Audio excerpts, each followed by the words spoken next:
I just smiled the whole time. Oh, that's perfect. We'll just freeze frame your smiling face over the ad the whole time. Yeah. So I have a bunch of questions, kid. I've been watching your stuff for like years now. I'm a big fan.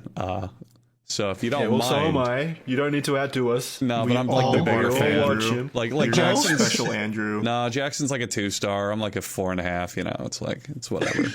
It's out of what rating? Out of 100, we're not very dedicated.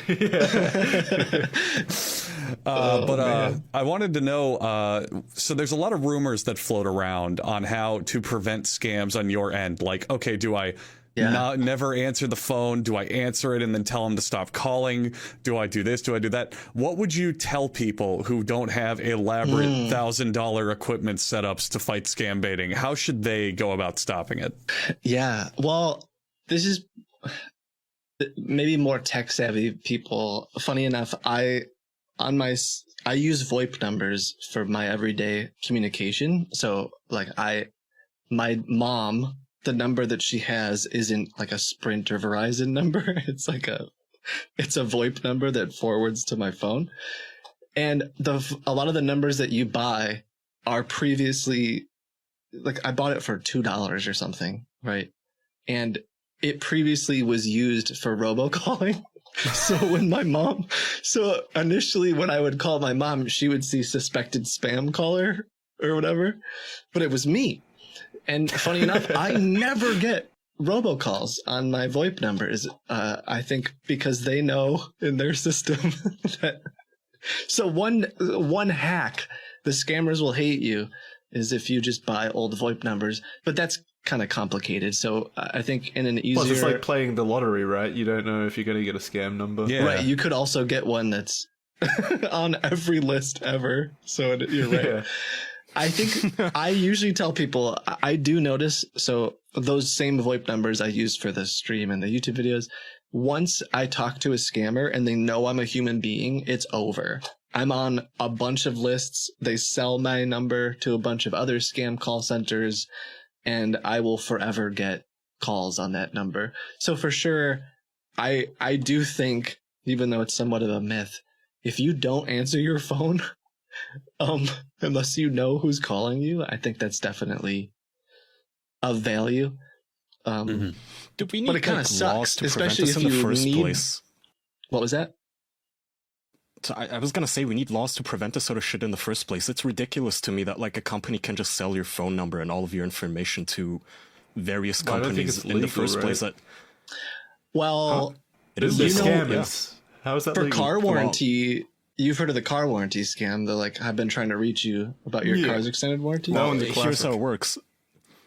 Okay, here's why it's so easy to dox literally everyone on the internet, Jackson. When you sign up for shit like Apple or your ISP and such, buried deep in the terms of service and the privacy notice and shit, they say, hey, we may collect and share your data. What that means is we're going to take your license plates, your fucking phone number, your email address, your internet usage history, and we're going to sell it to various companies that then use that data. Yeah, and but that's fine. How you have those big services companies, where they're it says, trustworthy. They wouldn't sell it to scammers. Right. They wouldn't do it. Right, but all that ends up happening is all an Indian company has to do is just buy like a database of all the phone numbers, and that's it. Then they just put it into their system and call them one by one. It's also not even, I mean, you can look up voter, I'm not telling people not to vote. I'm not trying to get political, but if you look up like voter information, people who are registered for a political party, all that stuff's just right there on Google too. So you can just go look up people within certain age groups in a certain city who are Republican or something, and you just have their data. It's not even... Does it say their address? It's fucking weird. Like, Americans are weird, because like in Europe Europe is like a really shitty country when it comes to privacy, but at the very least we have some laws that protect shit like, our voting history. Like, it is very unique to America that you can just Google someone's name and some of the first results will be like, hey, pay $5 and you can see this person's criminal history, like their criminal record, or pay $5 and you can see their car registration. Like, what the fuck? Why is this even online? Like, who shared this? This is weird. That does remind. So I was gonna say the car warranty scam thing. A lot of people don't realize when you register your car at the Department of Motor Vehicles or whatever in your state, most states, if not all of them, don't quote me on this, but most states will immediately sell that information, and it's how they pay their bills, basically. And so you register your car, and suddenly you're getting calls from the car warranty people and postcards in the mail, and it's because you gave it to the state. It's pretty messed up. It's sad. Don't you have to pay for car registration and stuff? Shouldn't that be paying for the DMV? Yeah. So who do you sell this information to? Like, what if we sold all of our patrons' information to someone? We're not going to. Don't say that. Hustle? No, but what if, Jackson? What if? Think how much money we could make. What if? Who does it go to? Like, who's buying that information? Whoever we choose. Again, the scammers and shit. Yeah. I think like literally the CDC, I think, was buying information like this to track people.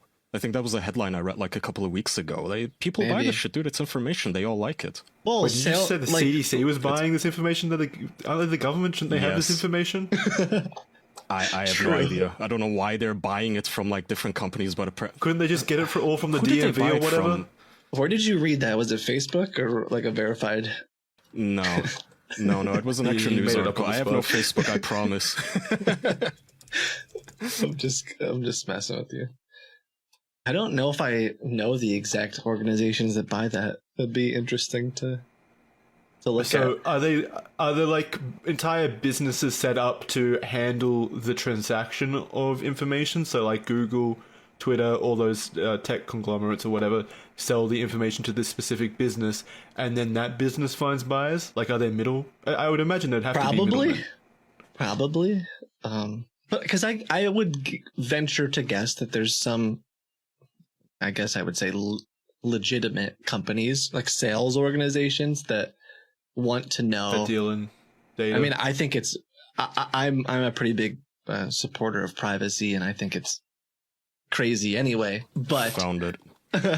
But you could argue that there's legitimate people who just want to sell you solar panels or something. I don't know, right? Like they just want to. Those are so aggressive. Have you guys? I'm assuming all of you have got the solar panel calls, right? Every now and then, yeah. Solar panels are great. What's wrong with them? I've had door-to-door people come over and be like, "Hey, we want to install solar panels." Solar panels are great. What's your problem? It's a scam, Jackson. The solar panels are cool and everything, but these orgs, they'll call you like 1,000,000 times a week about solar panels, but you can't hang up right away, because the second you make the mistake of answering, they go into like a 5-paragraph long spiel about solar panels and how your place qualifies for solar panel installation. It's not like their little speech puts like a little hex on you or something that you can't move. Just hang up. Because they're actual human beings. I don't know. It just feels weird hanging up. It's like, oh man. They're not human beings. They're telemarketers. Just hang up. Just start screaming.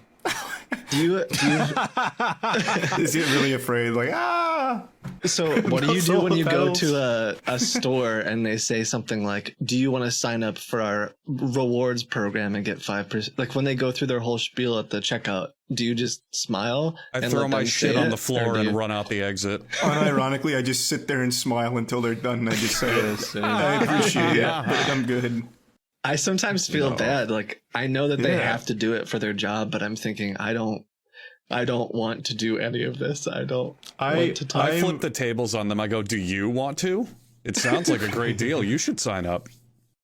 Andrew just sits there and debates them like it's Reddit. I compare numbers, I do the math. Do you believe in Jesus? I'm like the worst for that kind of stuff. Even shit that is like frustrating, I'll stand there and I'll take their slips or whatever. Like it was an election over here in Australia a couple days ago, and we went and early voted, and we went into the early voting center, and you know how like at polling places or whatever they have a bunch of volunteers and representatives at the front, like trying to coerce you into voting for their